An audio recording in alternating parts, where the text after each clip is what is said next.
എന്ത് പറ്റി? കൊറേ കാലമായാലും ഇങ്ങോട്ടൊക്കെ വന്നിട്ട്. കാര്യമുള്ളപ്പോ വന്നാ മതിയല്ല. എന്താ ഇപ്പൊ കാര്യം?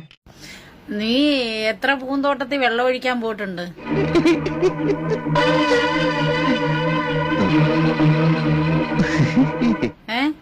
കൊറേ വെള്ളം ഒഴിച്ച് അവന്റെ പിക്ചർ തന്നെ കണ്ടിട്ട് അവന് ഭയങ്കര ക്ഷീണം. ഒരു കയ്യബദ്ധം നാറ്റുകരുത്. ഇനി തോന്നിയാസം പറഞ്ഞു നടന്നാലുണ്ടല്ലോ നാട്ടിലടിച്ചാൻ സൂപ്പാക്കും. അവനുള്ള പൂന്തോട്ടത്തിൽ മൊത്തം വെള്ളം ഒഴിച്ച് അവൻ എഴുന്നേറ്റ്.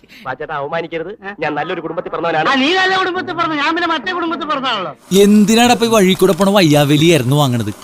അയ്യോ, അതിപ്പോ പുതിയതൊന്നും അല്ലല്ലോ, ഇവന്റെ സ്ഥിരം പരിപാടിയല്ലേ. എഴുന്നേറ്റ് വളവിടാൻ പോലും പറ്റുന്നില്ല അവന് വയ്യ അങ്ങ് തീരെ. ഇനി ലക്ഷണം കണ്ട വാക്ക് നീ കടിച്ചു തൂങ്ങാതെ പ്ലീസ്.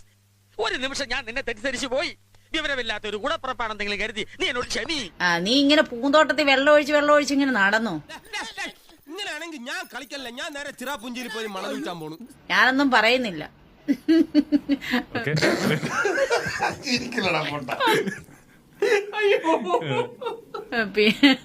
പിന്നെ 10 വടി വെട്ടിത്തരേണ്ടി വരും കുത്തിപ്പിടിച്ച് നടക്കാൻ. അഹങ്കാരി.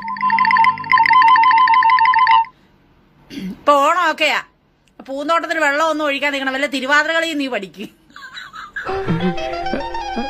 ഇങ്ങനെ കഥ പറഞ്ഞ് ഇഞ്ചിഞ്ചായി കൊല്ലുന്നതിന് പകരം നീ എന്നെ ഒറ്റയടിക്കുന്നു കൊല്ലടാ. അവിടെ ആരെങ്കിലും ഉണ്ടെങ്കിൽ എല്ലാരും കൂടെ തിരുവാതിരകളിയൊക്കെ പഠിക്കട്ടെ. പൂന്തോട്ടമൊക്കെ വെട്ടുപിടി. എന്നാലിക്ക് എന്റെ അവസ്ഥ കാണുമ്പോ പണ്ട് ഞാൻ സ്കൂളിൽ അഭിനയിച്ച നാടകത്തിന്റെ പേരെ ഓർമ്മ വരുന്നേ. അതേ നാടകം യോഗല്ലേ അമ്മണിയെ പായായിട്ട് മടക്കിയാളി. നല്ല പേരാ. പൂന്തോട്ടത്തിൽ ഇപ്പൊ എനിക്ക് സമയമില്ല, ഞാൻ അത് ശ്രദ്ധിക്കാറേ ഇല്ല കുഞ്ഞെ. ഇപ്പൊ 2-3 ദിവസം ശ്രദ്ധിക്കാറില്ല. എനിക്ക് മാത്രം ഒന്നും നടക്കണല്ലോ സാറേ, എല്ലാവർക്കും കിട്ടുന്നുണ്ട്. വലിയ ബുദ്ധിമുട്ടാ അല്ലയോടാ. ഞാൻ വെള്ളം ഒഴിക്കേണ്ട സമയത്ത് നിന്നെ അങ്ങ് വിളിക്കാം. അപ്പൊ നീ അങ്ങ് വന്നാ മതി എന്റെ പൂന്തോട്ടത്തിൽ വെള്ളം ഒഴിക്കാൻ കേട്ടാ. അവള് കാര്യമായിട്ട് പറഞ്ഞതാണോ അതോ ആക്കിയതാണോ? ഈശ്വരാ, വെറുതെ കൊതിപ്പിക്കല്ലേ. അയ്യ, വല്ലാത്ത ജാതി. ഞാനത് ചോദിക്കരുതായിരുന്നു.